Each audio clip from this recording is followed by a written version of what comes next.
नमस्कार सर्वांना. आज मी बनवणार आहे आमच्या पद्धतीची कटाची आमटी. ही आमटी मी कशी बनवते ती शेवटपर्यंत नक्की बघा. सर्वप्रथम आपण तव्यावर अर्धी पोळी तेल घेतलेलं आहे. आपल्याला पहिल्यांदा तेलात कांदा टाकून घ्यायचा आहे. कांदा ओला असतो म्हणून जरा सर्वात आधी घ्यायचा असतो. मी गॅसची फ्लेम जरा मोठी केली आहे आणि आता आपण भाजून घेऊया.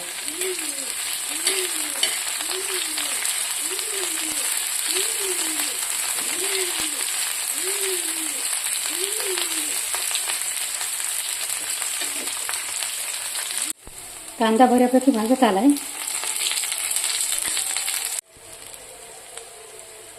आपला कांदा बऱ्यापैकी भाजत आलाय. इथं आपण एक छोटीशी मोकळी जागा तयार करूया, म्हणजे आपल्याला त्यात आता खोबरं टाकता येईल.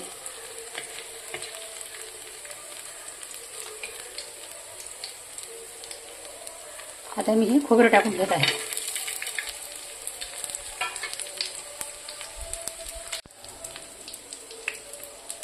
आता आपण खोबरं पण तशाच प्रकारे छान भाजून घेऊया. खोबरं मी दुसऱ्या वेळेस टाकायचं कारण एवढंच की आता आपण खोबरं पण छान भाजून घेऊया. खोबऱ्याला जास्त वेळ लागत नाही, ते सुकं असतं ना, म्हणून खोबऱ्याला जास्त वेळ नाही. कांद्याला जरा जास्त वेळ लागतो.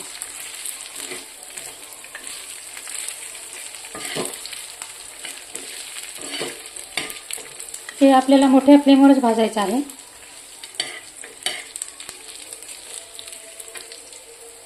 तुम्ही बघत असाल खोबऱ्याचा पण रंग हळूहळू बदलत आहे. हे दोन्हीही जिन्नस खूप छान भाजले आहेत. जवळपास याचा रंग आपल्याला काळपटच करावा लागतो. कटाच्या आमटीचा खोबरा आणि कांदा जे भाजतो ना आपण, त्याचा सुवास एवढा चांगला सुटतो ना, ते दुसऱ्यांना पण माहिती पडते की कटाची आमटी होत आहे म्हणून. कढीपत्ता पण पूर्ण पाणी सुटेपर्यंत भाजून घ्यायचा आहे. कढीपत्त्यामध्ये थोडं पाणी होतं ना, त्याच्यामुळे ते सर्व आवाज येतो.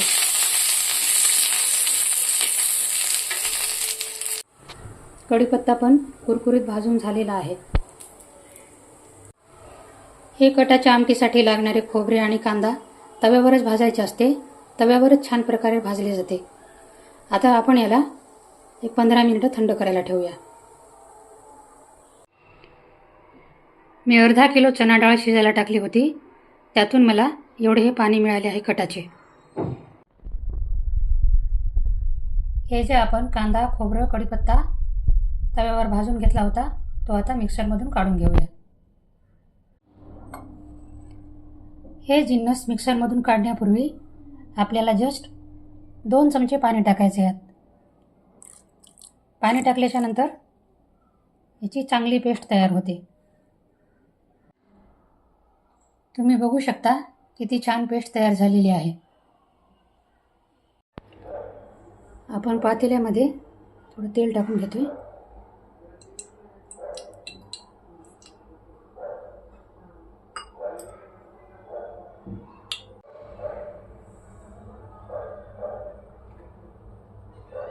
तेल चांगलं गरम झाले. आता मी अर्धा चमचा जिरे टाकत आहे.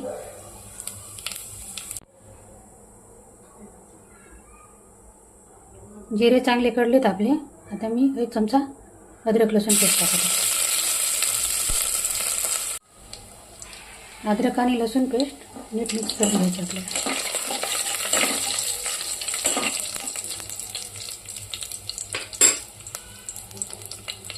यानंतर यात टाकायचं आहे थोडासा हिंग.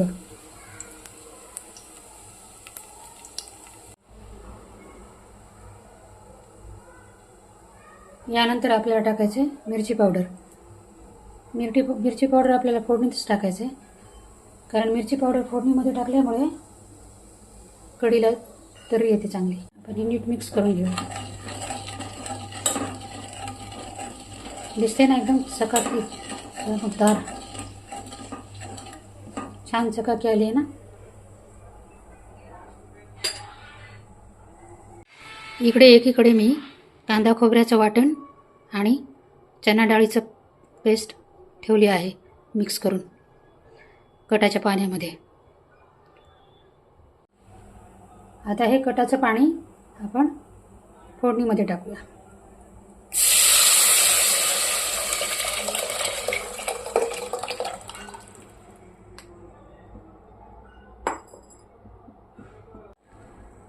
मी मिक्सरच्या भांड्यामध्ये थोडंसं पाणी टाकून ते पण यात टाकत आहे.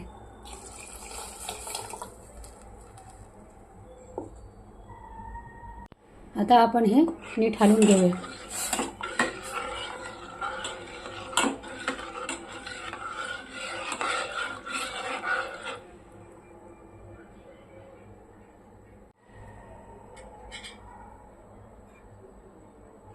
सर्वात शेवटी चमचाभर मीठ टाकूया.